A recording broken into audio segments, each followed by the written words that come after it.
esto hace mucho tiempo. Él fue director y es profesor titular de la unidad académica del Instituto Nacional de Donación y Trasplante de Células, Tejidos y Órganos, especialista en medicina intensiva, diplomatura en coordinación de trasplante y especialista en servicios de gestión de salud. Creo que son su grande trayectoria que ha tenido y es un experto. Yo le doy la bienvenida a Armando Mario Cacciatori de Uruguay, que son allá a las 9 de la noche, pero aún así ha tenido el bien de poder participar con todo su conocimiento y experiencia, sobre todo sobre este tema.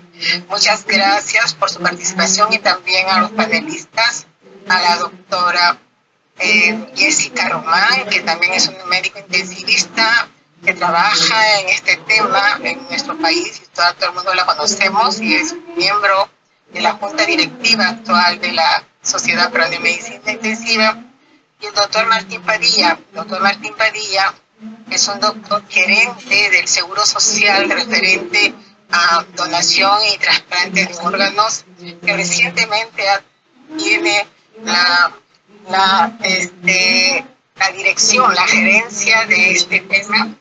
Y bueno, y tiene a su lado un intensivista, y él lo tiene claro que realmente la medicina intensiva y los intensivistas pues juegan un rol importantísimo en esto. Así que le doy la bienvenida. Además, Martín es gastroenterólogo que una vez me salvó la vida y le agradezco muchísimo que esté acá con nosotros. Es un médico mucho más joven que yo, por supuesto. No, gracias a los panelistas, a la doctora Celia Castillo, la coordinadora de todo el evento. Así que, Celia, ¿estás ahí? Celia. Okay. Bueno, yo creo que podemos dar inicio entonces con Armando Mario Cacciatori sobre el tema. Adelante, Armando. Bueno, buenas noches a todas, a todos. Mi agradecimiento a través tuyo, Ana María, a toda la sociedad peruana de medicina intensiva y a ti como directora del Comité de Bioética de FEPINTI, el poder compartir estos momentos con ustedes en un tema que realmente es muy interesante y el cual es realmente apasionante por las diferentes partes que tiene para poder tocar, como veremos, la parte clínica, la parte bioética, la parte legal, que son las patas en las cuales se apoyan, y por otro lado también su vínculo con el humanismo y la humanización. Este es el tema. Y antes que nada quisiera comenzar dando una reseña de cómo está estructurado en el Uruguay, cuál es la organización rectora de la donación y trasplante en el Uruguay, que es el Instituto Nacional de Donación y Trasplante, del cual tuve oportunidad de estar vinculado por más de 20 años, y que en el último año y medio tuve oportunidad de ser su titular académico y su director hasta el mes pasado. Y realmente es esta institución un híbrido entre lo que es nuestro Ministerio de Salud, la Universidad de la República, y por otro lado tiene la característica de que está ubicado en el hospital universitario que ustedes están viendo en la fotografía de la izquierda, que es nuestro hospital de clínica. Le comentaba entonces que la organización rectora de la donación y trasplante en Uruguay es el Instituto Nacional de Donación y Trasplante, como yo se lo manifesté, que tiene la característica de estar integrado por diferentes sectores: el sector de la coordinación de trasplantes, por un lado, el sector de laboratorio de inmunogenética e histocompatibilidad, el registro nacional de donantes, que funciona las 24 horas del día, durante todos los días del año, así como también su banco de registros. Existe en esta organización nacional un vínculo importante de este capital humano entrenado con las unidades de cuidado intensivos, que justamente son, como vamos a ver más adelante, quienes nos van a proporcionar a aquellos individuos que se transforman en donantes de órganos cadavéricos, como hablaremos a continuación. Existe una entidad pública no estatal, que es el Fondo Nacional de Recursos, y todo esto, y aquí me interesa señalarles que está apoyado, vamos a ver también más adelante, en una legislación propia. Ahora bien, ¿cuáles son los dilemas éticos que se presentan en la donación y trasplante de órganos y tejidos cadavéricos? Como ven aquí, son bastantes y esto es lo que le da esta riqueza al tema. Entrar en el concepto de muerte, fin de vida, muerte por criterio neurológico, y todo esto con el vínculo indiscutible que tiene con la donación y el trasplante. La aplicación de los principios de la bioética principialista. Por supuesto, la gestión de recursos, que siempre son finitos, y acá pueden generarse tensiones en los equipos asistenciales. La donación y el trasplante no escapa a ello. Y este nuevo hito que de a poco va a ir imponiéndose en Latinoamérica, que es la donación en asitolia controlada, como una forma de obtención de órganos cadavéricos perfusibles en un escenario diferente al de la muerte encefálica. Tomo aquí la expresión del doctor Xavier Sarrías en cuanto a este proceso de muerte encefálica, donación y trasplante, donde aquí existen actitudes éticas y culturales de una sociedad que están individualizadas en la persona que consiente el trasplante, pero en la recepción se junta la necesidad y los deseos del paciente en ser trasplantado, en lo que tiene que ver con el aspecto de justicia social y distribución equitativa de órganos. Y veremos más adelante cómo justamente esto se adecua a los principios de la bioética. Este es el panorama que tenemos hoy día. Las listas de espera de los receptores siguen aumentando. El envejecimiento poblacional, ustedes observan una pirámide demográfica de una población envejecida, como se observa en los países nórdicos. Existen buenos resultados obtenidos con los trasplantes, por tanto va a haber una mayor demanda de órganos. El aumento de las indicaciones, los cambios epidemiológicos, y acá tenemos que señalar lo que es las mejores campañas de prevención de accidentes automovilísticos, y por otro lado, como existen ya desde hace muchos años las modificaciones ya en el abordaje del paciente neurocrítico, fundamentalmente lo que es el abordaje del tratamiento de la presión intracraneal elevada. Por supuesto que esto da este desbalance que se ve en las diferentes referencias bibliográficas entre demandas satisfechas y lo que son las listas de espera.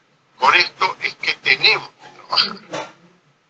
Y aquí es cuando nosotros entramos en lo que tiene que ver con la bioética como tal, y justamente esta es la primera publicación del libro de bioética transversal que se presentó el año pasado, en el cual tuvimos la oportunidad de participar con el doctor Ángel Estella García y con la doctora Maricón Martín en escribir este capítulo bioética en la donación de órganos de cadáver.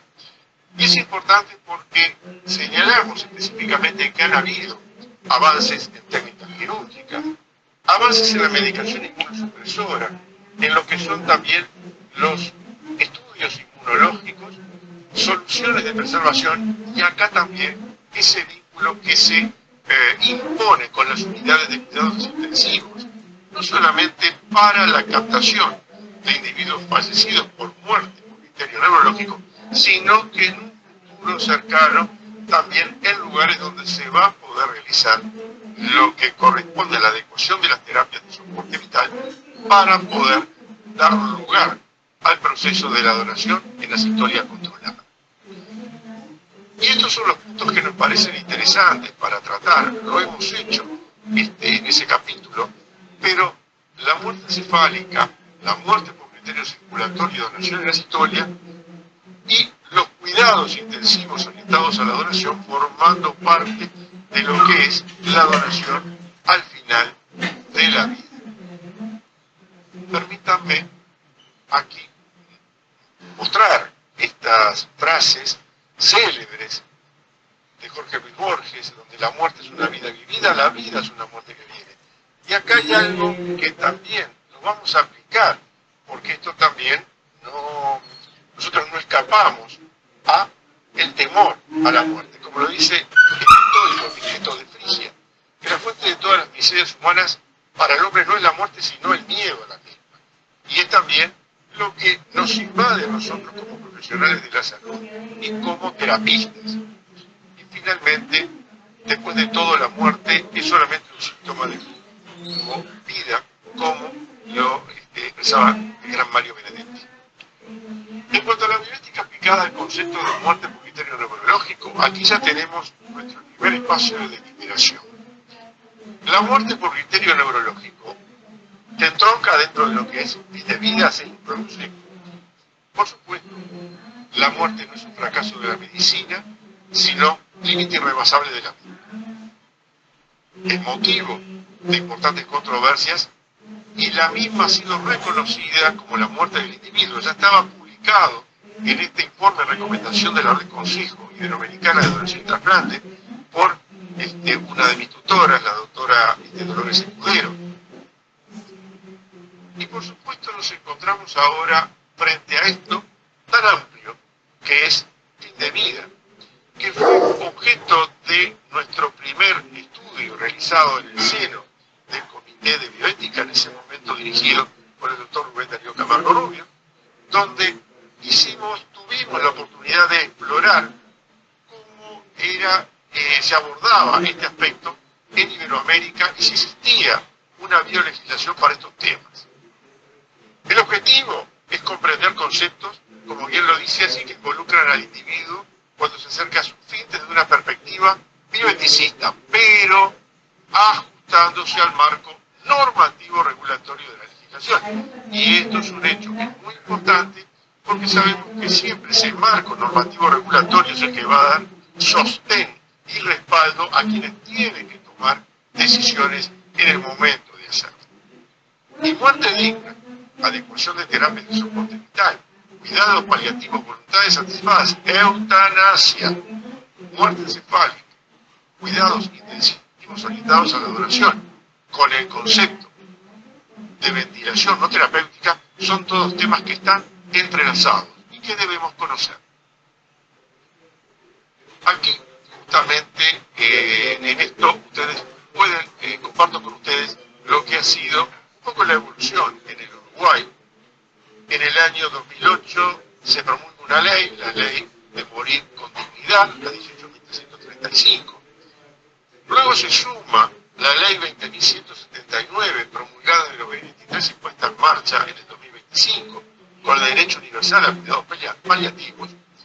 Y ahora lo que está fresco, que es esta ley de eutanasia, aprobada por la Cámara de Senadores el 16 de octubre del año pasado, es la ley 20.431, y nuestro presidente, Yamandu Orsi, firma el decreto que la reglamenta un mes atrás, el 15 de abril del año 2026.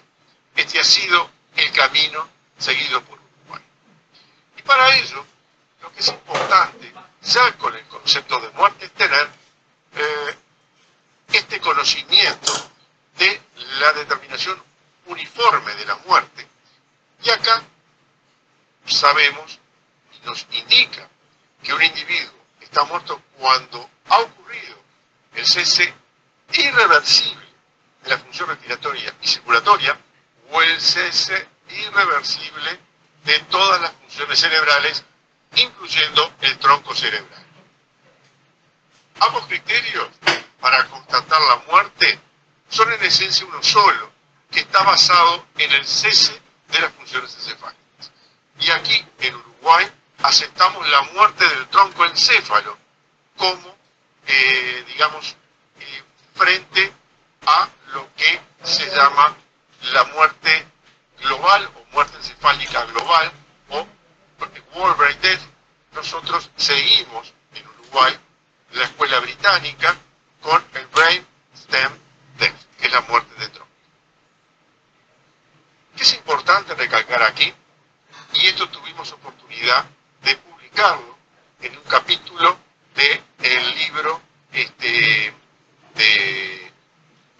Río Zambudio, ya lo vamos a ver, que trabajamos allí con Dolores Escudero y con José Luis Escalante Cobo, donde, reforzando esta expresión, los requisitos clínicos permitirán comprobar el cese de las funciones respiratorias y circulatorias durante un periodo de asistolia conocido y mantenido por un periodo suficiente para asegurar el paro circulatorio cerebral que acompaña a la muerte encefálica. Por eso es que refiere al final que ambos criterios para constatar la muerte está basado en definitiva en el cese de la función encefálica.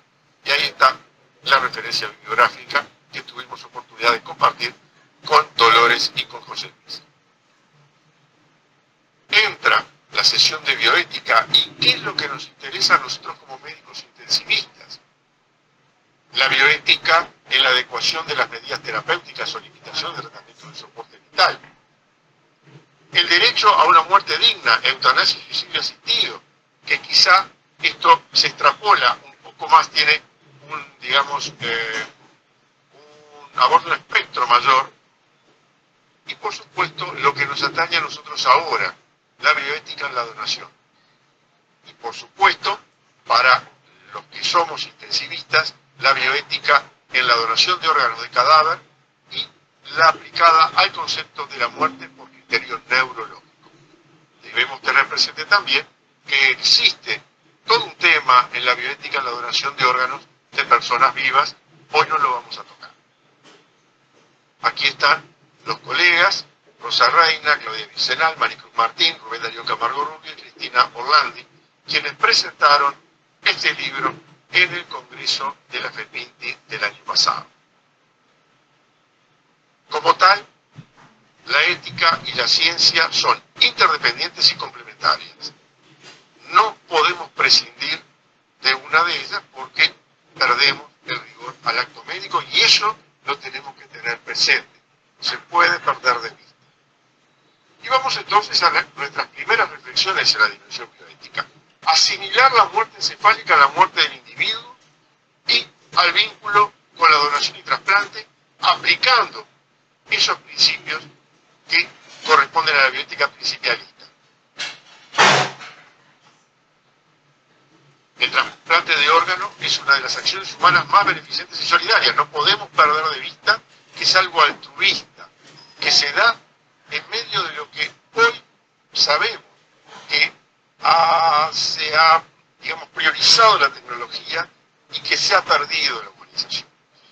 Esto genera nuevos planteamientos legales, reclamando un ordenamiento jurídico y normativo que lo contemple, y señalar nuevamente que debemos tener siempre la necesidad de contemplar la equidad en el acceso y la asignación de órganos y la transparencia del proceso, que es lo que brinda después la seguridad y la confianza en el sistema de salud. Y aquí tenemos este esquema donde en nuestro país, Uruguay, tenemos un marco normativo robusto que ustedes lo ven allí, con esas leyes. Por otro lado, una institución responsable, el instituto, como yo les señalaba al inicio de esta actividad. Una financiación realizada por el Fondo Nacional de Recursos y equipos clínicos, con los cuales durante mi gestión en la dirección del instituto teníamos un vínculo muy cercano con los equipos de trasplante cardíaco, trasplante hepático y trasplante renal, equipos habilitados, capacitados y autorizados. Existe un cambio de paradigma para la muerte encefálica y la donación. Y es claro, aquí tenemos un esquema que lo ven a la derecha, donde nosotros, en el momento que se diagnostica la muerte por criterio neurológico de un individuo, se pasa del cuidado del mismo a su tratamiento. ¿Para qué? Para mantener la viabilidad de esos órganos para que en el momento que sean implantados en el receptor puedan reproducir la función. Y todas las medidas destinadas a la protección cerebral van a ser ahora destinadas a mantener la perfusión de los órganos a trasplantar. Y aquí viene la primera paradoja. Con la muerte de una persona damos vida a muchas otras. otras. Y con esto es importante el darlo a conocer a los profesionales de la salud, pero darlo también y bajarlo a la sociedad también. Lo deben conocer. Lo hablábamos en otras oportunidades que los intensivistas nos formamos para luchar contra la muerte, igual que todos los médicos. Pero hay un cambio ahora. De luchar contra la muerte debemos aceptar y empezar a gestionarla. Y acá ya estamos hablando de una integración y un encargo holístico del tema, donde se deben identificar situaciones. Tenemos que comunicar, saber comunicar y adecuarlo eso a las familias. Mejorar nuestra capacidad de manejo de la muerte. Tenemos que aprender a convivir con ello. Formación continua y aplicando el humanismo y la humanización. Es el cambio de paradigma. De evitar la muerte, pasar al enfoque profesional para el alcance de una muerte digna, brindando apoyo y tranquilidad al paciente y a la familia. Y aquí hay algo muy interesante, dado que nosotros como intensivistas recibimos en nuestros cuidados intensivos polivalentes o neurocríticos pacientes con estas características, pacientes neurocríticos, que pueden evolucionar a la muerte encefálica y transformarse en donantes de órganos. Por tanto, el intensivista debe conocer que un individuo que ingresa con una patología de esa naturaleza neurológica, neurocrítico, tiene la potencialidad de evolucionar en la muerte encefálica y ser transformado en donantes de órganos. Y aquí les voy a compartir un trabajo que hicimos en el momento que yo me desempeñaba como coordinador intrahospitalario de trasplante del Hospital Central de las Fuerzas Armadas de Montevideo, de Uruguay. Un estudio que fue descriptivo observacional que abarcó 8 años, donde estudiamos aquellos individuos ingresados en la UCI con patología neurológica con un score de Glasgow menor o igual a 8. Y observamos que de ese total de ingresados fallecían 61%. Y de esos fallecidos, un 77% lo hacían en parada cardíaca y un 23% en muerte encefálica. Por tanto, ¿qué es lo que tenemos que tener presente? El intensivista debe saber que de esos individuos que ingresan, hay un porcentaje que no es nada despreciable que puede evolucionar en la muerte encefálica y transformarse en donantes de órganos. Ahora bien, muerte según criterio biológico y muerte biológica van juntos. Se cumplen los 58 años del comité ad hoc de la Facultad de Harvard. Ahora bien, ¿es adecuada la expresión de ese dogma donde se afirmaba que la muerte encefálica es muerte biológica? Es un punto controversial y lo vamos a ir, desenmadejando. Aquí tienen los niveles de trascendencia de la muerte según los criterios neurológicos. ¿Tiene trascendencia médica? Sí, señor. Está reconocido como la muerte del individuo por la comunidad científica. Trascendencia ética, por supuesto, y legal, desde el momento en que es aceptado como tal en la normativa de los países.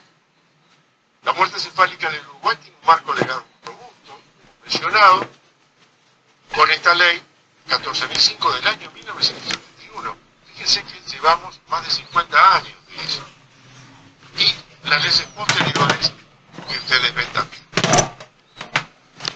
Y por supuesto que todo esto da la posibilidad de comenzar con la especulación. Sabemos que queremos que la medicina y la filosofía no se excluyen mutuamente. Y sabemos que, ontológicamente hablando, somos entes porque tenemos mente. Y si bien esa mente es la integración de las funciones neurológicas. ¿Qué sucede si perdemos el cerebro? Se pierde la mente. Si perdemos la mente, no tendremos la capacidad de integrar las funciones neurológicas, nuestra conciencia, la psique, y por otro lado, ¿cuál es el resultado? El resultado es un cadáver al que se le hace funcionar la circulación y el intercambio gaseoso. Mi otro maestro español, a quien guardo siempre un gran afecto, José María Domínguez Roldán, neurointensivista y bioeticista, en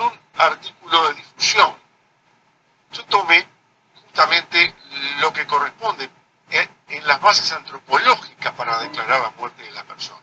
Y justamente, para declarar la muerte de una persona no solamente tenemos la clínica, sino que también hay una justificación antropológica. Y como tal, el cerebro humano es el que es capaz de sustentar esas características. Entre esos rasgos está la racionalidad, la conciencia de sí mismo y del otro, lo que es el yo, lo que es el mí mismo y el sí mismo, y la conducta moral. Solamente el cerebro humano es capaz de sustentar todas estas características. Por tanto, concluye José María, tras la muerte cerebral no existe sustrato orgánico biológico para las características de persona.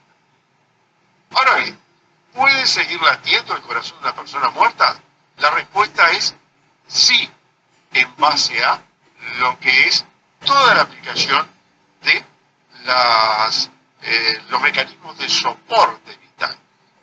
Y claro, existe en esa muerte por criterio neurológico una actividad de los órganos, esa corporalidad del ser humano que es compleja, y hay mecanismos que mantienen la actividad biológica de células, tejidos y órganos, siempre que persistan la actividad cardíaca, oxigenación de la sangre y entrada de nutrientes. Ustedes ven a la derecha una persona en situación de muerte encefálica, pero que está sostenida por todos los soportes que le da la medicina intensiva y que permiten que sus órganos mantengan la vitalidad. Por tanto, supervivencia de órganos y vida de la persona no son sinónimos.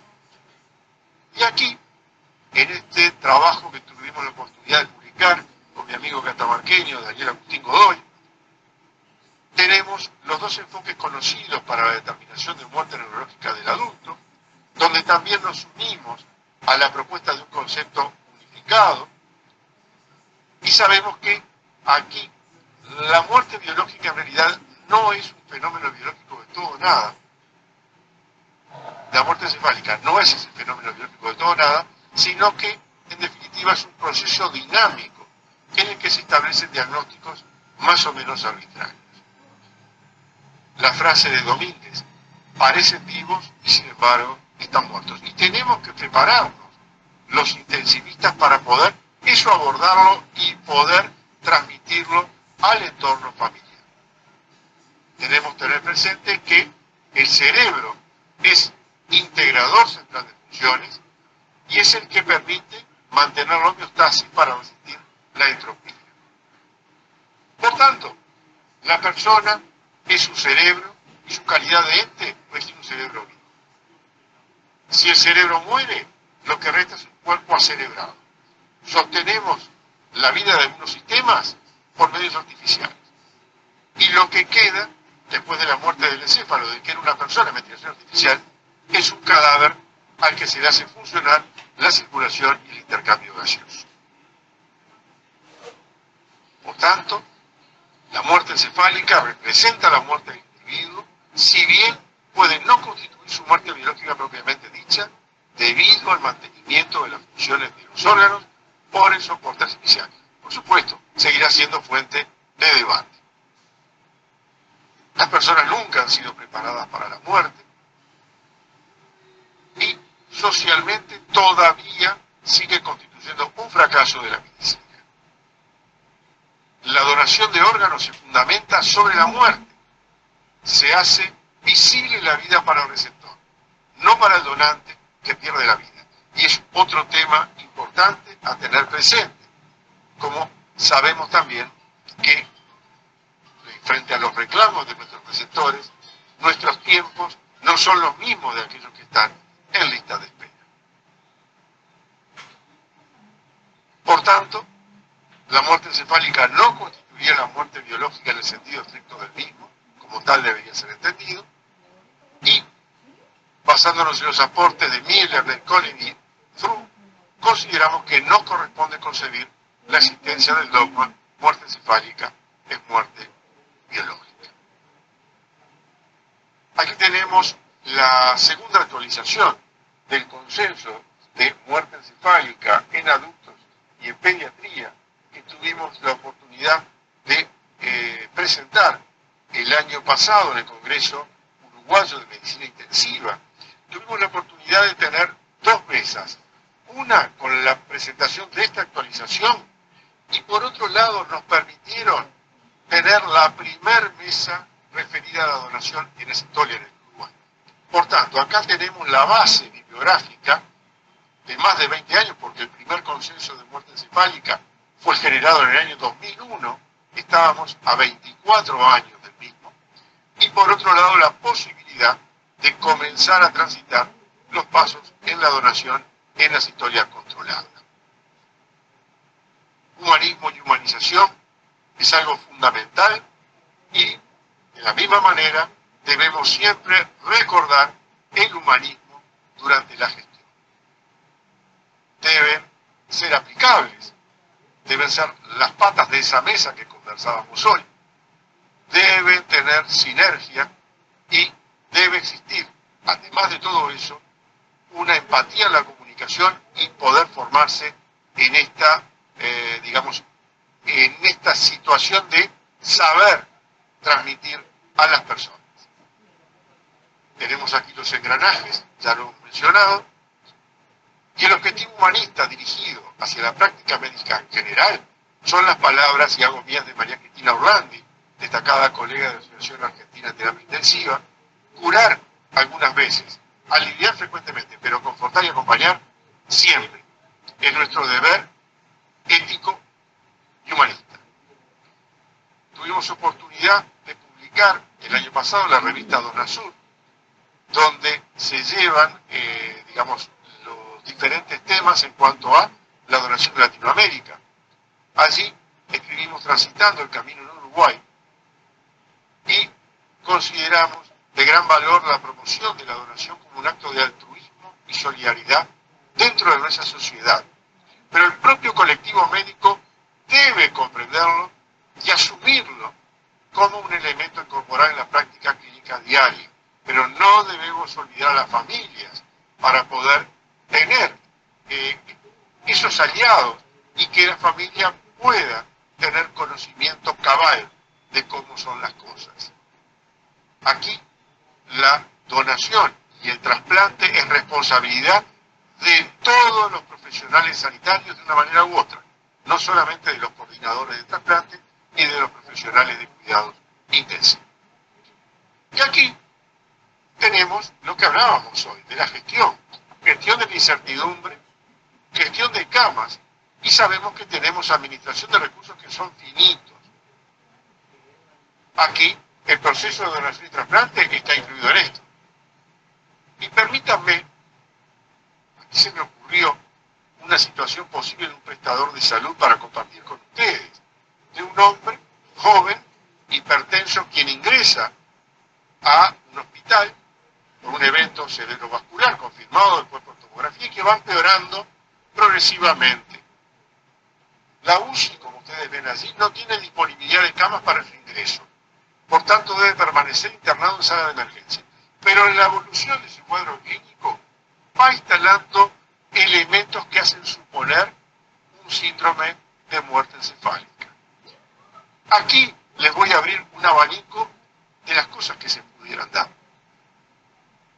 Podría ocurrir que se intentara conciliar con la familia y el equipo asistencial una planificación compartida de la asistencia sanitaria y realizar la adecuación de las terapias de soporte vital. O insistir en ingresarlo a la UCI por tratarse de un individuo capaz de ser donante de órganos y tejidos. Aquí todavía su familia manifiesta que era afín, y esto está integrado a los cuidados intensivos orientados a la donación. Ahora fíjense en este tercer aspecto.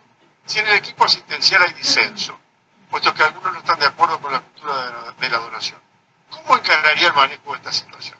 O sea, esto les quiero mostrar que son situaciones que se pueden dar y con esta riqueza para poder tratar. Seguimos entonces en estos engranajes, los vínculos interpersonales, el trabajo en equipo, empatía con las familias y una comunicación adecuada dentro de un marco jurídico adecuado. Y aquí tenemos lo que hemos hablado ahora, la donación en muerte encefálica, pero no debemos olvidar que vamos a llegar ahora a este camino de la donación en asistolia controlada e integrado a lo que les comentaba, la donación de órganos como parte integral al final de la vida. Este proyecto en Uruguay fue, digamos, trabajé en él, fue mi proyecto para profesor titular académico, fue elaborado, ahora ha quedado en manos de quienes van a seguir en esta tarea en el instituto, pero me siento muy feliz en haber contribuido a dar este puntapié en Uruguay. Y como tal, tuvimos oportunidad de conversar con las autoridades del Ministerio de Salud Pública, y es un programa en el cual surge como opción para el aumento de órganos perfusibles a procurar, y debe formar parte de una política de salud del Estado, independientemente del gobierno que esté de turno, y tiene una amplia experiencia clínica asesorada. de una política de salud del Estado. Va a beneficiar a aquellos pacientes que necesiten un trasplante. Pero van a surgir los dilemas éticos. Generará un espacio reflexivo de deliberación en la sociedad. Esto habrá que conversarlo y habrá que explicarle a las personas, y por eso ya los medios de difusión también tienen importancia en esto. A mí me ha permitido en el año pasado, que tuve posibilidad de acceder a la prensa, en poder empezar a explicar esta alternativa. Ni hablar en el colectivo médico, en la familia de los donantes y en lo que respecta a la perspectiva bioética centrada en esta aplicación, como bien dice así, autonomía, no maleficencia al donante, beneficencia al receptor y equidad en el acceso al trasplante. En los aspectos a considerar en la historia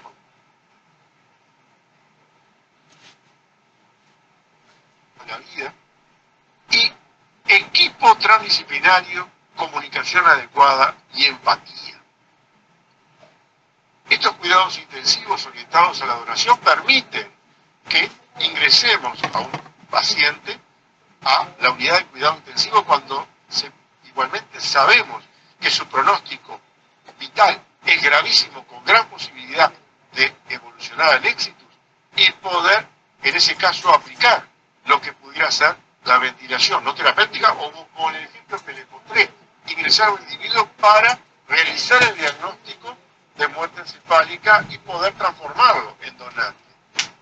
Por otro lado, el paradigma de la donación como parte integral de los cuidados al final de la vida presupone siempre considerar si esa persona tendría, respetando su autonomía, el proyecto de querer donar. Por supuesto, también en el cuidado intensivo orientado a la donación entra a jugar lo que corresponde a la adecuación de las terapias de soporte vital en las dos formas, ya sea o no ingresando a la terapia o quitando o limitando el soporte.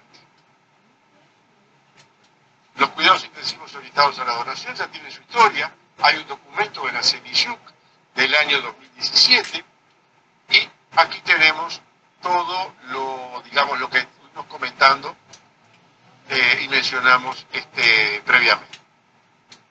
Ahora bien, este paradigma propone la necesidad de considerar y posibilitar la donación y órganos de tejidos de la persona que fallece, siempre que no hubiera una voluntad contraria previa.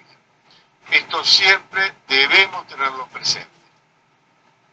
Aquí tenemos la adecuación de las terapias de soporte vital, como ustedes bien saben en qué consiste, pero es una práctica común en las unidades de cuidado intensivo y se la considera estándar de calidad.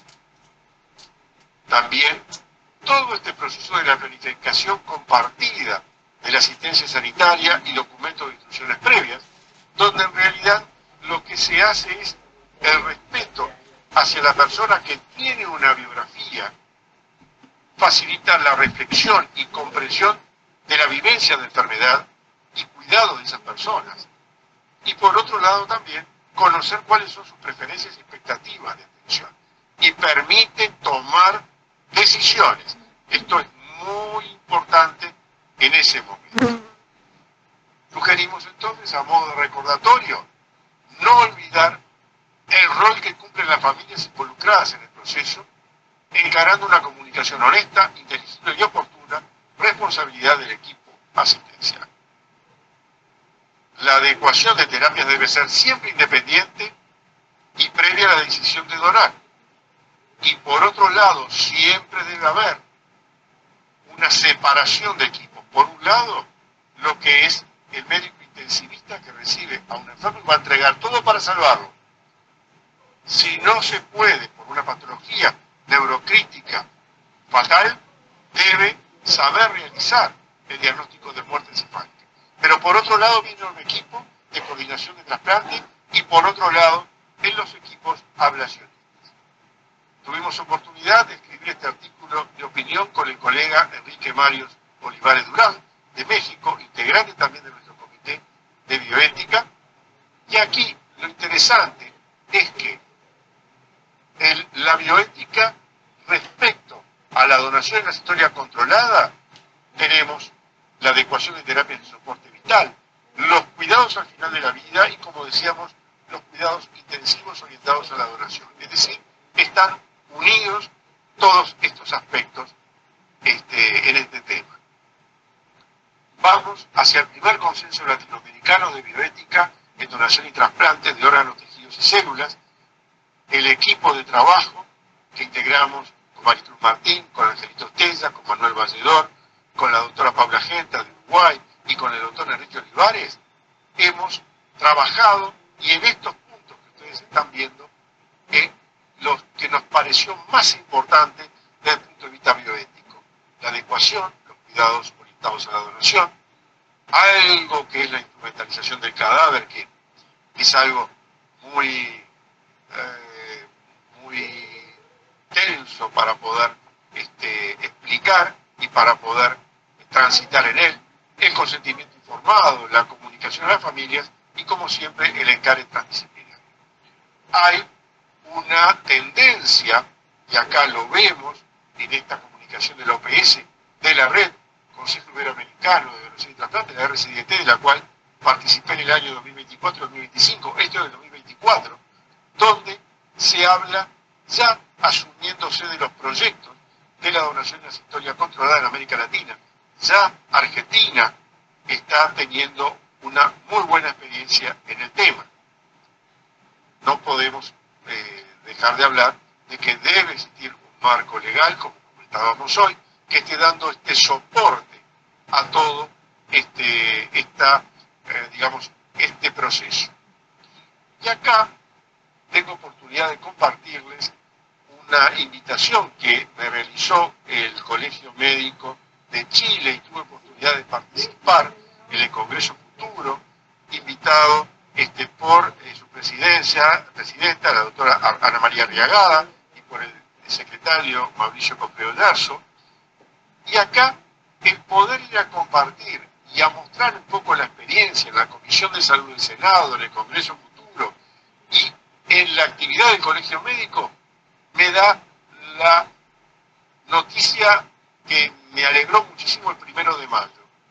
El doctor Cofreo Yarzo me envía que ese día, en los días previos, se establece una normativa sobre donación y trasplante para incorporar la posibilidad de acreditar la muerte según un criterio cardiovascular.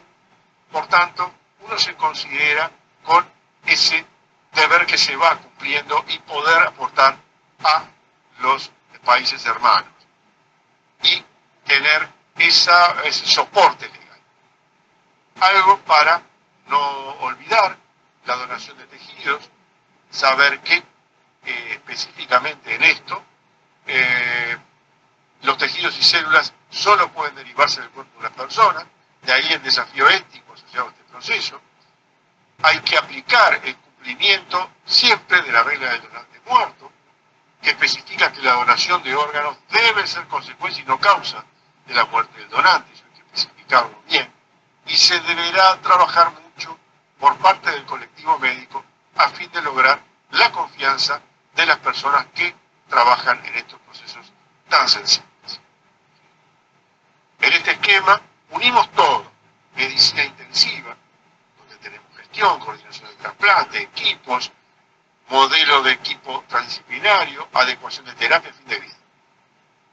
En la bioética, los temas que hemos señalado: fin de vida, muerte encefálica, donación de órganos cadavéricos, humanismo y humanización, ser humano como fin en sí mismo, visión holística y fin de vida, familias y comunicación, integración, planificación de instancias de entrevistas familiares. Todo en un marco legal y normativo. Pero para eso tenemos que difundir, compartir, democratizar el conocimiento, y acá ven una cantidad de actividades que tuve oportunidad de participar el año pasado: Congreso de Medicina Intensiva, también participar en un curso de bioética en la Facultad de Derecho, los cursos satélites, que es la oportunidad que tuvo el Instituto Nacional de Donación y Trasplante de participar con la Cátedra de Medicina Intensiva. Y aquí, este aspecto que yo lo quiero remarcar, que es la confianza que tienen que tener las personas en nuestro sistema de salud. Confianza en los profesionales, en el equipo asistencial, apoyarlos en la normativa, ser transparentes, política de salud de Estado, y debemos tejer y articular redes. Tuve oportunidad de que me permitieran manifestar en una entrevista que me hizo el diario El Mercurio de Chile, y yo aquí, para la donación y trasplante, señalé que la confianza en el sistema de salud es fundamental para promover la donación de órganos. Y les voy a pasar a compartir dos videos, uno de ellos con un medio de difusión que es del periodista Diego Varela Calzada, lo van a ver. ¿Cuáles crees que vos son los principales que existen, los principales prejuicios o desconocimientos sobre esto? Gracias por la pregunta, Diego, porque es muy interesante y comparto que a veces a la audiencia puede llamarle la atención. Antes que nada, para arrancar esto, a mí me gustaría siempre decir que trabajamos mucho en la confianza que debe tener una familia de una persona que está internada en una unidad de cuidado intensivo, que está siendo cuidada por ese equipo asistencial, y debe existir una confianza en él. ¿Qué significa este día para vos? Mira, este día es un día hermoso, que, como les dije hoy, es un día que es inhóspito, pero que es, al decir de una persona que yo conozco, es de luz y de vida. Es el día en el cual homenajeamos a aquellas personas que dieron su vida y que permiten en este momento tener calidad de vida, y que de una forma o de otra dieron vida a otras personas. Que siempre digo es que reconozco que los tiempos de nuestros receptores no es el mismo tiempo que tenemos nosotros. Reconozco la angustia, la ansiedad, pero sí lo que les pido desde este lugar es la confianza de que hay gente que se preocupa, de que habemos gente que estamos, que sentimos, y que sentimos esto propio y con el compromiso de cumplirlo para nuestra sociedad. Este era el día del donante en el Uruguay, que es el tercer domingo de noviembre. Como última reflexión, en todo este tema de bioética, donación y trasplante, intrincamos clínica, medicina intensiva, bioética, humanismo, humanización y propuestas de una comunicación y empatía. Por otro lado, enmarcado en normativa y legislación. Y eso le ha dado sustento legal a la tarea como intensivistas, coordinadores de trasplantes y gestores en salud. Y le ha permitido esta sinergia al Uruguay tener su impronta en su camino de desarrollo. Dos últimas preguntas. Como sociedad, ¿debemos seguir avanzando e innovando en nombre del bienestar de la humanidad sin contar con reglas claras que guíen este camino? ¿O llegó el momento de establecer límites éticos y marcos regulatorios que nos permitan continuar en forma responsable? Termino con esto. Actualmente, en esta etapa de la posmodernidad, con un avance tecnológico globalizado, tenemos una gran cantidad de individuos aislados pero unidos por una gran red social, y un nuevo paradigma del ser humano en un mercado siempre cambiante. Ahora, ¿nuestra formación ética es acorde a este nuevo paradigma? ¿Qué problemas hay? Deshumanización de la gestión, carencia de marco normativo regulador. Todo esto que lleva a denuncias y judicialización, de la medicina. Debemos volver a primar la relación médico-paciente. No trabajamos de médicos, somos médicos. Y posturas éticas con un mínimo moral común por debajo del cual ningún médico debería aceptar ejercer su profesión. Termino con esta frase de Friedrich Nietzsche: las grandes épocas son materias explosivas en las cuales está acumulada una fuerza enorme. Fíjense que si la tensión de la masa se ha vuelto demasiado poderosa, el estímulo más fortuito hará surgir el gran destino. Y con el gran Eduardo Galeano, porque siento esto como algo que lo estamos haciendo en nuestra Latinoamérica, con la colaboración de España. Mucha gente pequeña, en lugares pequeños, haciendo cosas pequeñas, pueden cambiar el mundo. Muchísimas gracias, y estoy a sus órdenes. Es un placer haber compartido esta presentación con ustedes. Muchas gracias, doctor Cacciatore. Soy la doctora Castillo. Disculpe que he tenido problemas con el micro, pero ya estamos aquí para agradecer su brillante disertación respecto a sus experiencias vividas, que es aún más enriquecedor que solo el conocimiento. Acá hemos visto cómo ha plasmado el conocimiento en la experiencia, y estamos con mucha expectativa con este tema de la donación con asistolia controlada. Tenemos acá en el panel también dos comentaristas nuestros que trabajan diariamente en cuanto a procurar y en cuanto a mantener los donantes. Y les damos paso primero, antes de dar paso a las preguntas de los participantes, para que le hagan algunos comentarios, de repente compartan un poco lo nuestro y podamos tener un poco de intercambio.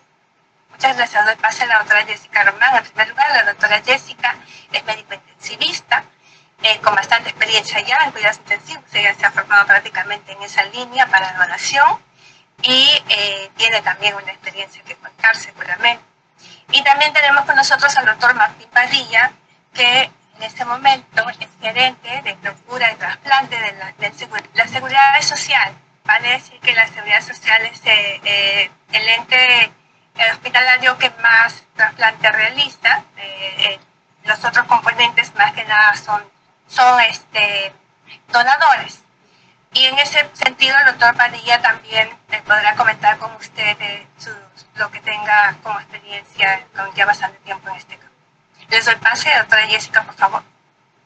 Buenas noches con todos, muchas gracias por la invitación. Buenas noches, Armando, un honor tenerte en esta sesión de la sociedad, y pues volcando tu experiencia, tu conocimiento, y sobre todo en un tema que es tan sensible y que tú has tocado con una palabra clave, que es la confianza.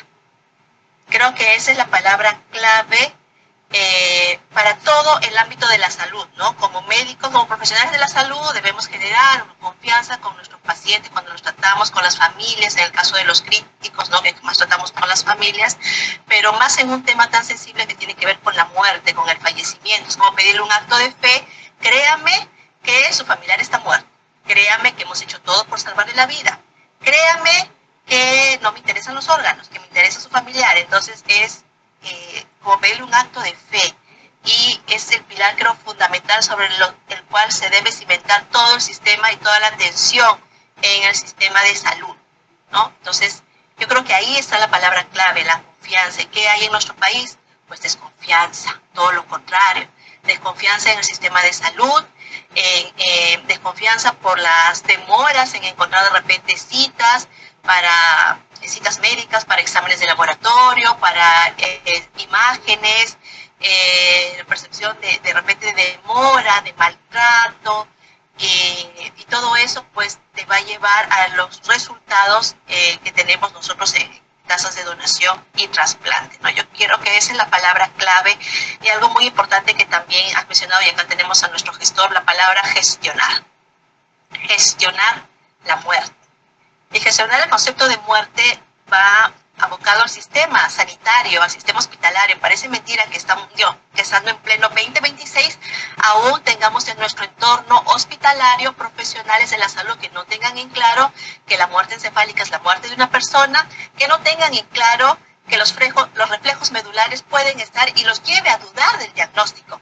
Sin ir muy lejos, la semana pasada, martes, miércoles, claro, hemos tenido una chica, 31 años, con certificación de muerte encefálica y que empezó a hacer reflejos medulares.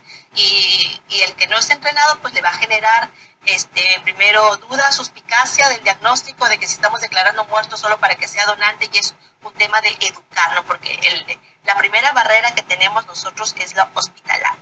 Entonces, la gestión de la muerte, del concepto de la muerte, en este caso bajo criterios neurológicos, la gestión de las camas, que es una realidad tan nuestra. La doctora Maribel es intensivista, nuestra terrible realidad de la falta de camas en unidades de cuidados intensivos. Muchos de nuestros neurocríticos se quedan en áreas de emergencia o recuperación, y que pase un neurocrítico, pues a veces no va a pasar por falta de camas, y que pase un potencial donante, pues menos aún, ¿no? Y la palabra que usaste, pues, ¿no?, con administrar recursos muy finitos, diríamos. A tu PPT hay que agregarle muy finitos, no finitos, sino muy finitos, de verdad, con mucha carencia logística de insumos. Hay hospitales que estamos sin tomógrafos operativos, que estamos sin algunos reactivos de varios. No voy a poder hacer de repente las correcciones, el test de apnea, porque no tengo gases arteriales. Entonces es una suma de detalles a tomar en cuenta. Para el cierre, me pareció muy importante el concepto que tienen de muerte de tronco, igual que los británicos, ¿no? A diferencia de Perú. En Perú es ambos hemisferios más el tronco cerebral, no está separado, ¿no? Y eso me pareció muy importante. Pues sí, entonces iremos viendo en función a las preguntas o los comentarios que haya de los que nos acompañan, y doy pase a nuestro gerente, el doctor Martín Padilla. Gracias, en primer lugar, por la invitación. Espectacular su presentación, doctor Armando. Y ha tocado, como bien dice Jessica, temas que son del día a día, ¿no? Hace muy poco, como usted bien comenta, acerca de la confianza, ¿no? Y la confianza, como bien se comenta, no es propiamente de la población. Por lo menos aquí en Perú hay mucho que trabajar, ¿no? En este sentido, yo tengo justo cumplo un mes en la gestión, pero hay mucho que trabajar, y le comento, en los médicos, ¿no? En los profesionales de la salud, especialistas, ¿no? Súper especialistas. Es más, la desconfianza incluso va desde los mismos colegas de las unidades de cuidados intensivos, que son nuestros amigos total, siempre, pero inclusive de los trasplantadores, ¿no? Ayer, incluso en uno de los operativos, uno de nuestros colegas coloca una serie de interrogantes hacia el público en general, ¿no? Siendo parte, ¿no?, de todo este sistema en la cual nosotros tenemos que tener, yo en todo caso me gustaría tener una opinión suya, mucho cuidado al respecto, porque muchas de las cosas que de repente nosotros podemos pensar dentro, y que sabemos que existen una serie de esfuerzos muy grandes, ¿no?, porque es importantísimo que esta actividad tenga mucha transparencia, ¿no?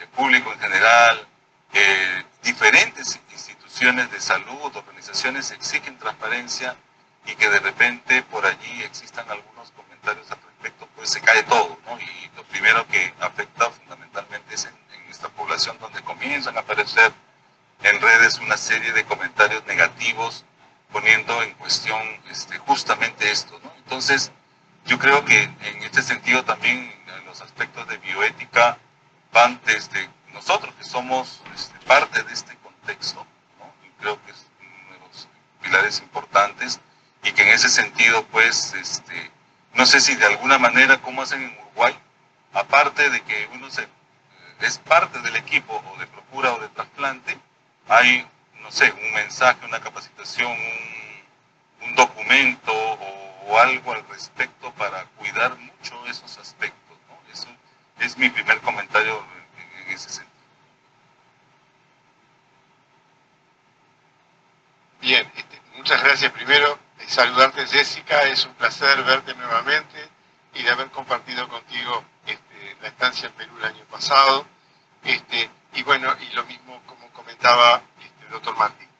Yo aquí escribí, mientras los escuchaba a ustedes, y es un poco lo que pude obtener como experiencia durante ese año y medio de gestión al frente del instituto, que fue muy rico porque no solamente me permitió trabajar en lo clínico, como yo les mostraba en la actualización del consenso de muerte encefálica, que allí se trabajó con el doctor Agustín Carámbula, sino también, y también por supuesto, ir con esta propuesta de el proyecto de la donación en la historia controlada, sino que también nos permitió compartir cosas con los equipos trasplantólogos, también compartir instancias con el comité de bioética que tiene el instituto, poder intercambiar con ellos y poder aprender de que se debe ir siempre muy despacio y, como se dice vulgarmente, despacito por las piedras. ¿Por qué? Porque hay mucha gente que tiene interés, especialmente, Jessica, tú lo verás con los colegas más jóvenes, que les encantan las cosas así rapidísimo, vamos a hacer tal cosa, vamos a hacer tal otra, etc. Y acá, de repente, como lo que corresponde específicamente a la sistolia controlada conlleva a, por ejemplo, la aplicación de un sistema de circulación extracorpórea, de ECMO, para realizar las perfusiones correspondientes. Es muy interesante todo eso. Y me parece que sí, y corresponde. Pero antes de llegar rápido a eso, tenemos que prepararnos, preparar a los médicos y preparar también a que las familias vayan entendiendo de que existen toda una serie de cambios. Y voy a esto. De repente, el ir muy rápido puede ser con efecto boomerang, y nosotros, como en algún momento se llegó a que se quería ya comenzar, o por lo menos acelerar estos pasos, el comité de bioética y ese intercambio nos permitió tomarnos un tiempo para poder trabajarlo, generar protocolos, un protocolo con la cátedra de medicina intensiva para bajarlo después, ese protocolo de adecuación de las terapias de soporte vital, y volcarlo después en las sociedades científicas. Caso concreto, nuestra Sociedad Uruguaya de Medicina Intensiva. Eso se logró ir trabajando y se llegó a un protocolo de adecuación de las terapias de soporte vital generado en la cátedra de medicina intensiva. Pero les comentaba, no puedo dejar de recordar a una integrante del comité de bioética, la doctora Delia Sánchez, a la cual respeto muchísimo, que Delia nos decía: Armando, hay que tener cuidado, porque nosotros no podemos tener un individuo en una UCI que uno lo esté cuidando porque puedan pensar que es un reservorio de órganos. Y justamente eso es lo que hay que tener cuidado, porque nosotros que estamos acá embarcados en lo mismo lo entendemos, pero hay otras personas que eso va a ser muy difícil de que lo puedan entender. Y entonces se debe ir muy despacio, generando protocolos. Por otro lado, tuvimos también una definición operativa de muerte por criterio circulatorio que nos compartió la cátedra de cardiología, la cátedra universitaria. Por tanto, protocolos por un lado, tenemos que, o en aquel momento que yo estaba trabajando en el instituto, la idea era poder ir volcando eso, como les decía, a la sociedad científica, pero no olvidar de también introducir dentro de la normativa la muerte por criterio circulatorio.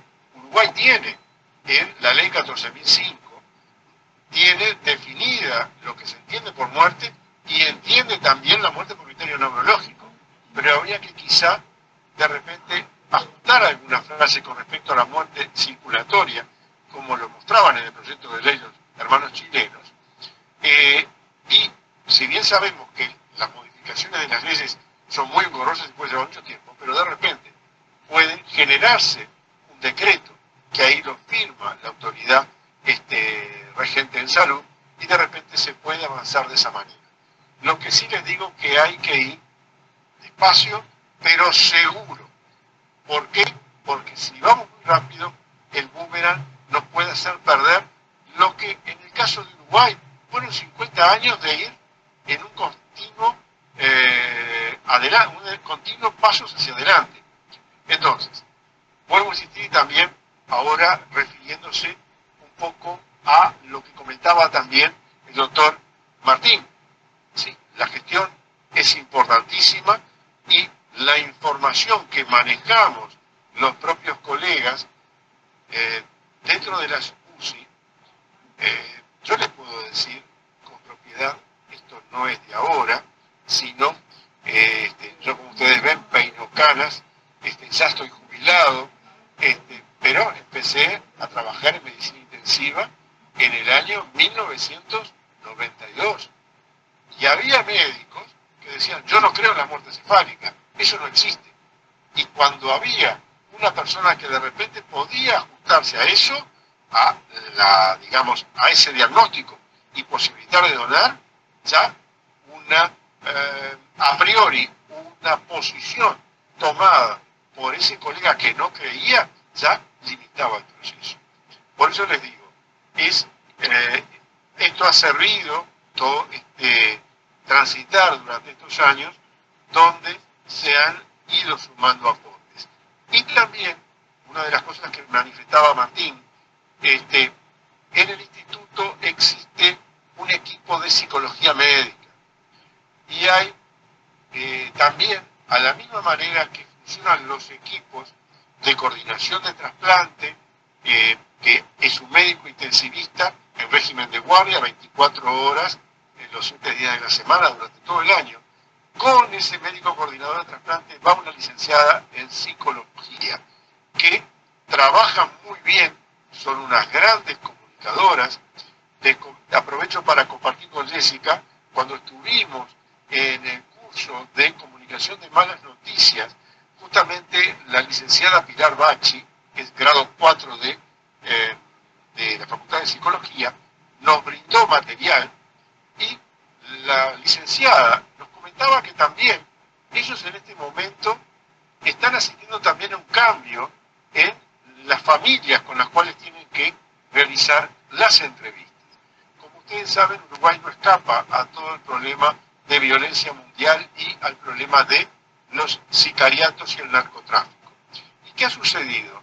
Que empezaron en Uruguay a aparecer heridos de arma de fuego, es decir, el traumatismo de daño por herida de arma de fuego. Y nos contaban las compañeras que han tenido que cambiar también su forma de abordaje a esas familias, dado que el entorno, el contexto es totalmente diferente al que podría ser una muerte inesperada por una patología neurológica, por un trauma de cráneo, por un accidente de tránsito.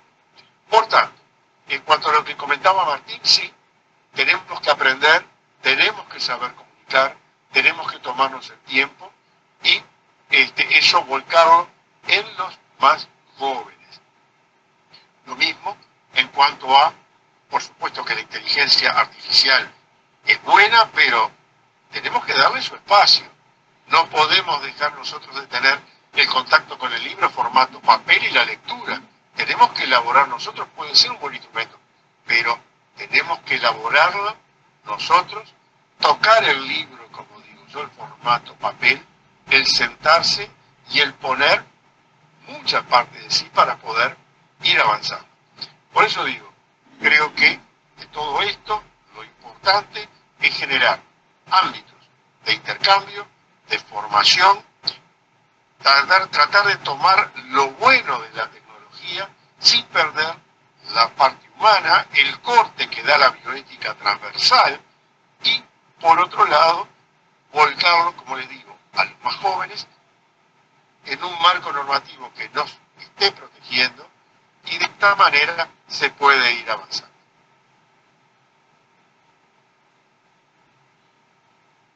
Gracias, doctor. En este momento damos la apertura para que los que están participando, todos nuestros colegas, de acá o de repente también de Uruguay puedan manifestarse, ya sea con una pregunta o un comentario. Acá todos nos enriquecemos de todo. Hola, Celia. Sí, doctora, adelante. Sí. Bueno, realmente la disertación, lo más importante es la experiencia. La experiencia no es acá, como se dice, copiar un libro, sino la experiencia es del día a día en que el experto trabajó en el tema, y eso es lo que nosotros lo consideramos más valioso. Por eso pienso que el tema más importante en nosotros es que no tenemos confianza en un sistema de salud, tanto en el sector público como en el seguro social. Entonces, ante eso se crean muchas suspicacias, empezando por el mismo personal de salud, Yo pienso que por ahí tenemos que empezar a trabajar, por el mismo personal de salud. Eso es la sensibilización, tener claras las cosas, porque no tenemos las cosas claras, sobre todo en el orden bioético y menos en la parte legal.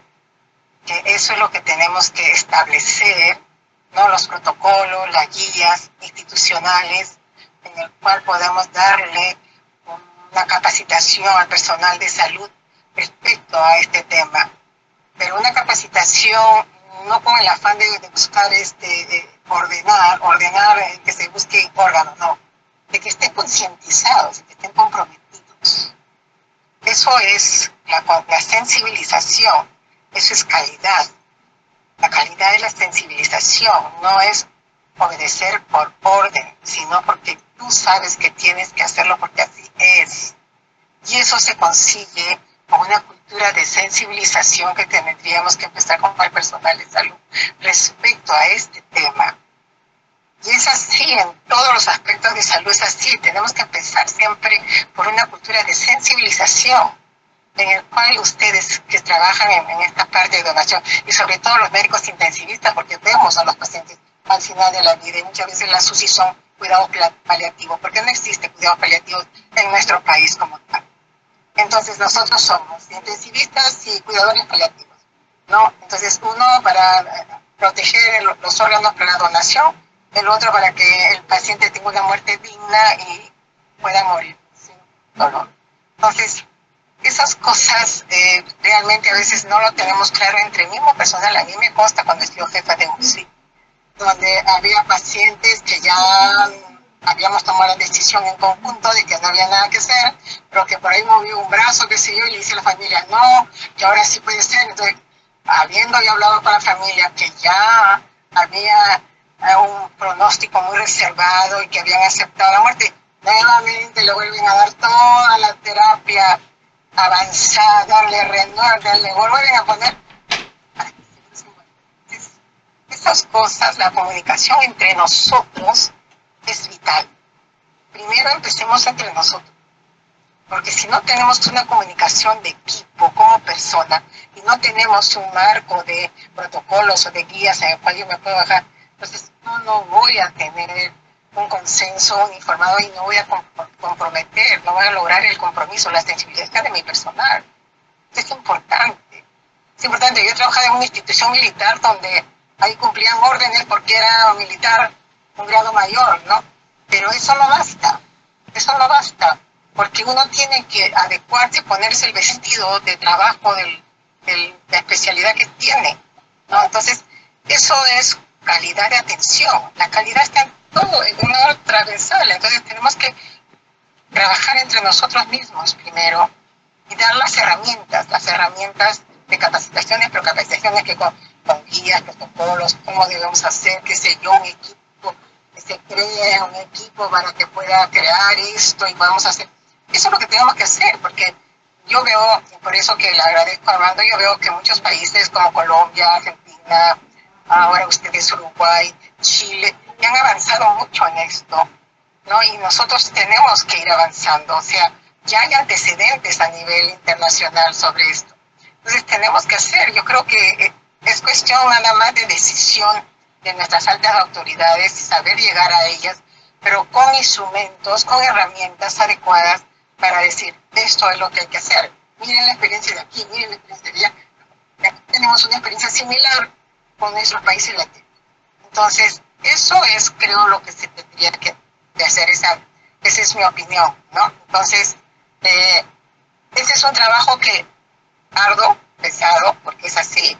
Todo lo que es cultura, de cambio de cultura, de sensibilización al personal de salud, pero tenemos que nosotros ser pioneros en eso y perseverantes.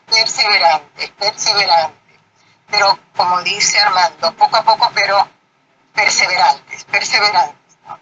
Insistir en eso. Entonces, esa es una opinión que les doy personalmente, que a mí me ha dado muchísimo resultado cuando he sido jefa de calidad de gestión y de docencia, y entonces he visto que a mí me ha costado hasta 4 años, 5 años cambiar una cultura de sensibilización al personal, que son renuentes, generalmente jefes, yo crean señores feudales, siendo nuestros mismos colegas, ¿no? Una barrera para nosotros. Entonces,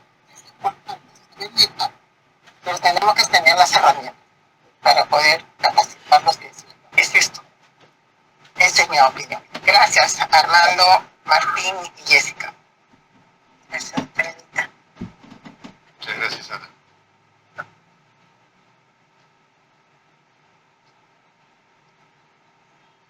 Doctor Armando, una pregunta. Nosotros acá estamos con un problema que consideramos es uno de nuestros problemas importantes. Hay varios, ¿no? Bueno, en Uruguay ya hace mucho tiempo ustedes tienen la ley del donante presunto. Aquí en Perú la tenemos desde el 2023. Hace poco se ha terminado de hacer ya la parte, digamos, de legislación. Pero vemos que en vez de mejorar hemos empeorado, ¿no? 85% de negativa en el documento de identidad de los peruanos, ¿no?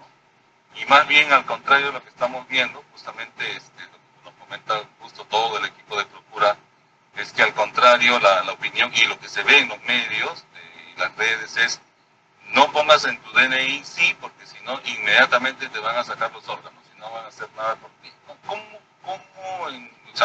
Desde el punto de vista bioético, ¿cómo lo podemos manejar y qué estrategias hicieron ustedes? Pues me imagino que también ocurrió algo parecido o diferente allí en la experiencia de ustedes. Martín, muchas gracias por la pregunta. Justamente la misma se reitera en cuanto a lo que tiene que ver con el consentimiento presunto. En Uruguay, la modificación de la ley 14.005, la primera modificación se hizo en el año 2003 con la ley 17.668 que incorpora al donante tácito, y en el año 2012 se promulga la 18.898 que incorpora a la figura del donante presunto y se pone en práctica en el año 2013. En un primer momento se pensó que quizá no tuviera una buena receptividad en la sociedad, y como tal eso se tomó en un primer momento con cierta cautela.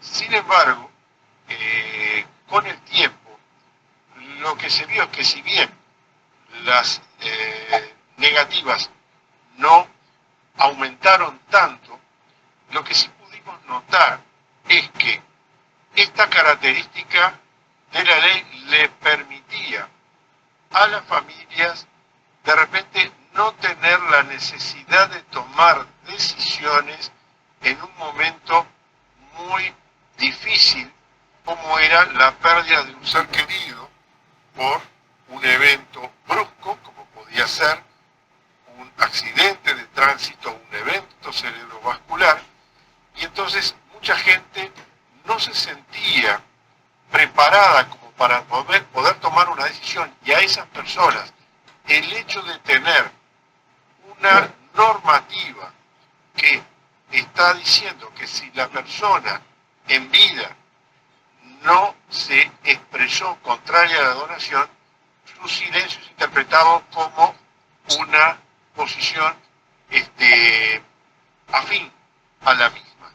Yo les podría decir, Martín, que esto fue una de las preguntas que me hacía uno de los periodistas, Diego Varela, en ese programa de Hoja en Blanco, y les comentaba lo mismo, que es una forma que le permite a las familias quitarse eso de tener que decidir en su momento, y que por ese lado contribuyó a, digamos, a mejorar, no ser una cosa tan disparatadamente grande, pero se tomó de esa manera. Y es más, eso también permitió, y es una de las cosas que cuando tratamos los temas vinculados a la bioética dentro de los cuidados intensivos, hay una actitud que tienen algunos colegas dentro de las unidades donde le trasladan la responsabilidad a la familia, cosa que éticamente no es bueno. Por ejemplo, cuando ingresa una persona y el médico le dice, bueno, aquí está, ¿qué quiere que haga? Por favor, doctor, sálvelo. Bueno, si usted me dice si quiero salve, yo lo intubo y lo conecto a un respirador. Y eso no es correcto. Entonces, mandar esa atención a las familias no es adecuado, no corresponde éticamente, no es bueno.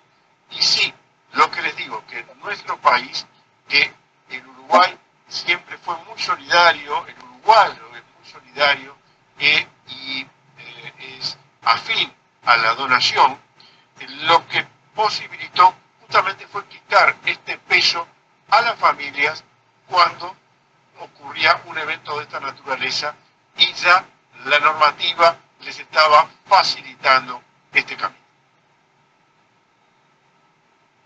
Fueron muchos años, Martín, también estamos hablando 2013, pero de todas maneras siempre se ha mantenido. Es más, les puedo decir que el año pasado, que Uruguay cierra las cifras con un porcentaje de donantes por millón de población de 17,71, un poco más bajo que los 19,43 del 2024, sí les puedo decir que fue el año que hubo un hito, que fue la obtención de 18 corazones y pudieron implantarse 17.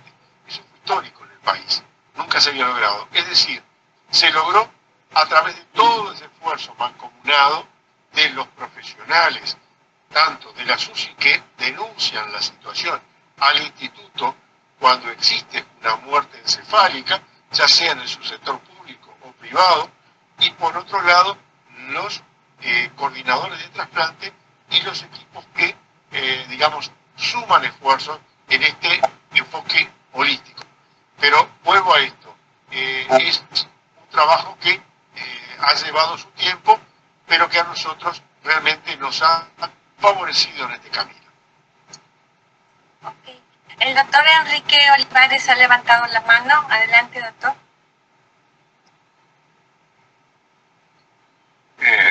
Muy buenas tardes, muchas gracias. Mi nombre es Enrique Olivares, soy médico intensivista y les saludo desde la ciudad de León, en México. No sé si me veo, creo que no.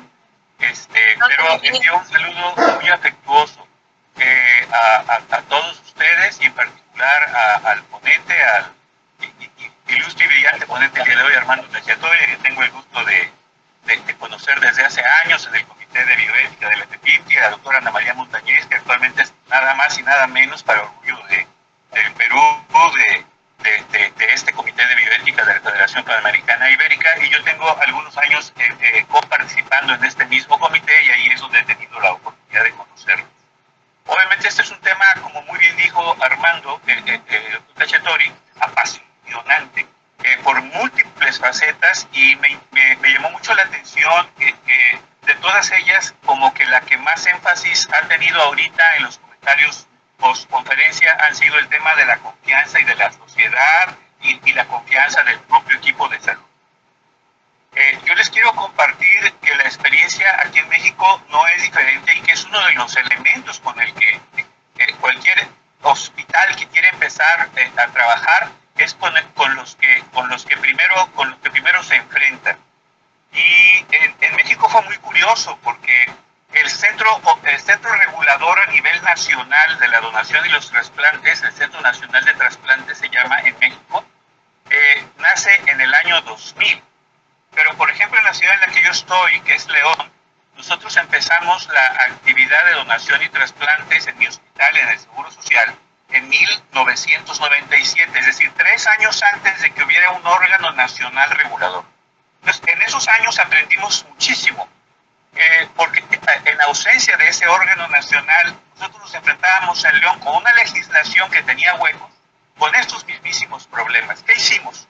Lo primero que hicimos es, primero, una serie de estrategias. La primera es un curso. Cada año hacíamos un curso en el hospital y buscábamos que las autoridades educativas y directivas del hospital le facilitaran el libre acceso y realmente los permisos para que el personal del hospital estuviera presente en ese curso.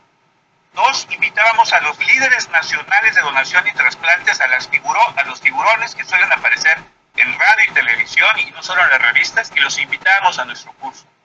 Entonces el curso era académicamente muy atractivo, la gente además quería tener ese diploma y el curso estaba lleno de reventar. Y eso facilitó el que creáramos una cultura de que nuestro hospital era un hospital donador y trasplantador. Esa fue la primera línea. Comprometer al director del hospital, comprometer al subdirector del hospital, comprometer al jefe de enseñanza e investigación del hospital, comprometer a la jefa de enfermeras del hospital, comprometer al jefe de laboratorios, al jefe de rayos X y decirles, y crear un comité interno de trasplantes en el que estaban todos ellos. Todo el cuerpo directivo del hospital pasó a formar parte del comité interno de trasplantes de nuestro hospital. Y ese comité debía de reunirse cada mes y ellos tenían corresponsabilidad en su segmento en el que a cada uno les correspondía. Esto nos ayudó muchísimo. La segunda estrategia que hicimos fue aprovechar los huecos. No es raro en los hospitales que algún ponente falle en las sesiones generales de hospital. En nuestros hospitales aquí en México es muy dado, no sé en los demás países, pero acá hay una sesión general de hospital cada semana. En algunos hospitales es el miércoles, en otros es el jueves, en otros es el viernes, y tiene un día y una hora fija. La otra cosa que hicimos los que estuvimos al frente de donación de trasplantes es decirle al jefe de enseñanza, cuando falte un ponente, avísame, así sea un día antes, y yo me presento ahí. Y entonces nosotros estábamos en el mayor número de veces que podíamos en el año en nuestro propio hospital como ponentes. Y buscábamos, como está ocurriendo aquí, y yo felicito a los organizadores de este simposio, porque la clave es que haya preguntas, que haya tiempo para las preguntas y respuestas. Es maravilloso que la gente pueda expresar sus inquietudes, sus dudas y que pueda sentir eso que le inquieta libremente y sin culpas y sin quejas, pueda expresar sus dudas y sus inquietudes. Eso fue muy importante. Otra cosa que hicimos fue involucrar a la sociedad. A nuestros cursos empezamos a invitar a la prensa y a la televisión, pero les hicimos una oferta. ¿Por qué no tomas el curso como alumno? ¿Por qué no me envías a un corresponsal del periódico? ¿Por qué no me envías a un reportero de la televisión para que tome el curso y yo Seguro Social, te doy un diploma que diga que está certificado, que está adquiriendo una capacitación en trasplantes? Nos fue maravilloso, porque luego teníamos que en el principal periódico de la ciudad había un corresponsal que era el que cubría siempre la nota de donación y trasplantes. Porque el que no sabe puede y cubre la nota roja, puede tener esa vocación de cubrir todo como nota roja, y entonces nos echa a perder el trabajo. Si lo de donación y trasplantes lo cubren siempre los mismos reporteros y están en comunicación con nosotros, están alineados con los mejores conceptos y la mejor manera de transmitir la noticia. Otra cosa que hicimos fue empezar a invitar a las iglesias. Invitamos al obispo de la ciudad, invitamos a los pastores de las iglesias, de las denominaciones no católicas, y el que más participó, curiosamente, fue el obispo de la ciudad. Entonces, cuando nosotros sacamos en primera plana que el obispo de la ciudad estaba firmando una tarjeta de donación como donador de órganos, Ciudad de México. Estoy hablando desde León, que es una ciudad que tiene 1,5 millones de habitantes, entre 1,5 millones y 2 millones de habitantes. El impacto de eso es impresionante. Entonces, cuando estás en la entrevista y resulta que la familia es católica, pues nos encontrábamos, le podíamos decir, mire, guardamos la nota y casi le marcamos. El obispo de la ciudad es donador de órganos. Estoy diciendo un montón de cosas que han sido parte, como dice la doctora Ana María Montañez, de esta experiencia, de este camino que recorremos, no en la capital de la ciudad, o no en Monterrey, Guadalajara, las grandes metrópolis del país, no, en una ciudad más importante pero más pequeña, en la que tuvimos que empezar desde cero y antes de que hubiera un Centro Nacional Regulador de Donación y Trasplante. Otra cosa que hicimos fue esta frase que me fascinó, Armando, de tu plática: hay que crear redes de trabajo. Y entonces nos dimos cuenta que a veces si el paciente donador tenía que pasar de la terapia a las 3 de la mañana, porque a esa hora iba a llegar el avión, un avión de Monterrey y un avión de la Ciudad de México, y los equipos iban a confluir a esa hora en el quirófano, más nuestro equipo de riñón y de córneas, pues nosotros teníamos que hacer que el paciente pasara puntualmente, y nos dimos cuenta que ese eslabón, si no lo cuidábamos, el del camillero, era clave. Entonces, ¿qué hacemos? Nosotros periódicamente hacemos una ceremonia gigantesca en la que repartimos, la primera vez que lo hicimos, repartimos más de 600 diplomas, y es nada más para un solo hospital, y le dimos diplomas a los camilleros, a cada camillero, no al jefe de los camilleros. Le dimos diplomas a todos los laboratorios, porque conseguimos que si decía que era paciente potencial donador, en el laboratorio tenía prioridad para todos los estudios del laboratorio del potencial donante. Si a cardiología le llegaba una solicitud para un ecocardiograma urgente para valorar la función cardíaca, era prioridad. Entonces, si todo era prioridad, al final del año le reconocíamos con diplomas. En México, a finales del año, también en estos días que se celebra suele ser la última semana de noviembre, o de noviembre en muchos países, reconocemos estos esfuerzos, y finalmente también reconocemos a las familias de los donadores. Los reunimos una vez al año, también en esta semana. Hacemos 1000 cosas, y aún así estamos muy bajos. Parece que nuestros esfuerzos no son suficientes, pero la diferencia la vemos en que cada vez más la gente, las entrevistas son cada vez más fáciles, y el porcentaje de rechazo a la donación cada vez es menor. Entonces nosotros vemos que ciertamente picar piedra día tras día, todos los días, y estar abiertos a que este es un mundo muy complejo y que tenemos que atender todas las trincheras, es algo muy, muy útil y muy importante. Y compartir con ustedes ahorita en la SOPEM y con Armando allá en Uruguay, pues es muy agradable, porque quiere decir que no estamos loquitos, quiere decir que estamos en la labor correcta, y que esto es una belleza, ¿verdad? Yo les mando un abrazo muy grande. Me llamo Enrique Olivares, estoy en León, soy intensivista, y también me he dedicado por varias décadas a la donación y los trasplantes y la vida. Les mando un cariñoso y afectuoso saludo. No, Enrique, chao. Muchas gracias, Enrique. Un placer escucharte. Un placer. Sí, realmente estoy completamente de acuerdo con Enrique. Eso es gestión a todo nivel. Es gestión, comenzando con el personal de salud, y con la alta autoridad. Tienes que tener siempre la venia y el compromiso de la alta autoridad, y dentro de las capacitaciones ubicar los líderes. Es importante saber ubicar los líderes. Los líderes son los que te van a ayudar a replicar de donde sea, a nivel nacional, que es en salud. Se identifican los líderes y vas a ver que en cada región van a tener que ellos replicar. Así hemos trabajado cuando estaba en el Seguro Social. Identificar higiene de manos, líderes de higiene de manos a nivel nacional, para que puedan replicar. Así se compromete más con los líderes, ¿no? Se les da cursos, se les da diplomas, se les da...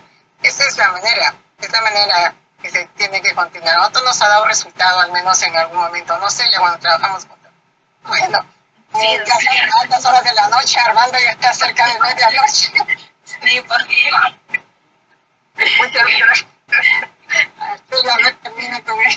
En primer lugar, quiero agradecer la participación, y también el doctor Jorge Sánchez, presidente de la FEMPIPI, Estoy muy contento con esta actividad que está haciendo la dirección del Comité de Ética de Expertos de la FEPIMBE. Te mando muchos saludos, Armando, el doctor Jorge Táchis, que es el presidente, que debemos hacer una réplica también en todos los países referente a esto. Muchísimas gracias. Bueno, yo justamente transmitirte a la María y a todos los colegas de la SOPEMI y a todos y todas, la verdad que uno disfruta de estas actividades donde siempre tiene la chance de poder aportar alguna cosa y es lindo tenerlos a ustedes y poder intercambiar conocimiento, escuchar en este caso a Enrique, a ti, a Martina, a Jessica, que tuve el gusto de poder compartir con ella la actividad del año pasado, y creo que es la forma de seguir transitando este camino. Es un camino de sumar, y como yo señalaba con la frase de Benedetti, mucha gente pequeña haciendo cosas pequeñas en muchos lugares es capaz de lograr grandes cosas. Y tal cual, es el camino y es esa utopía que está en el horizonte, que bueno, que hay que siempre caminar. Okay. Así que para mí un placer de estar con ustedes y a vuestras órdenes. Muchas gracias, doctor. A nombre de la SOPEMI y de todos nosotros, estamos muy agradecidos de esta brillante exposición, como digo, que se queda con nosotros, que nos plantea nuevos retos y que también le prometemos seguir comunicándonos, porque creo que como región tenemos muchas cosas en común, ya lo ha dicho el doctor Olivares. Nosotros igual, ¿no? Hay de repente un modelo más antiguo como el que empezó en España. Cuando mire ese modelo, que es difícil llegar, pero en realidad estamos haciendo los pasos para que sí quede, ¿no? Y que sea además sostenido en el tiempo. Gracias, doctor, nuevamente. De repente le doy a la doctora Montañez la palabra para que lo activa como amiga que es de usted. Y a todos los demás colegas, gracias por estar acá, los comentaristas, el doctor Padilla, la doctora Román, muchas gracias por su aporte que nos ha enriquecido este simposio. Quedamos agradecidos también con ustedes y el doctor Padilla siempre bienvenido a la sociedad, doctor, cuando quiera. Doctora Anita. Bueno, muchas gracias a nombre del presidente, el doctor Carlos Lescano, también agradecerlos a nombre de SOPEMI, dándonos siempre este espacio, así que estamos posicionándonos en SOPEMI en lo de que es bioética y gestión, y bueno, seguimos para adelante con el apoyo solidario de todos los colegas de los otros países. Muchísimas gracias, Armando, Martín y Jessica y Celia por esta coordinación. Hasta la próxima. Bye. Hasta la próxima. Fuerte abrazo. Gracias. Gracias.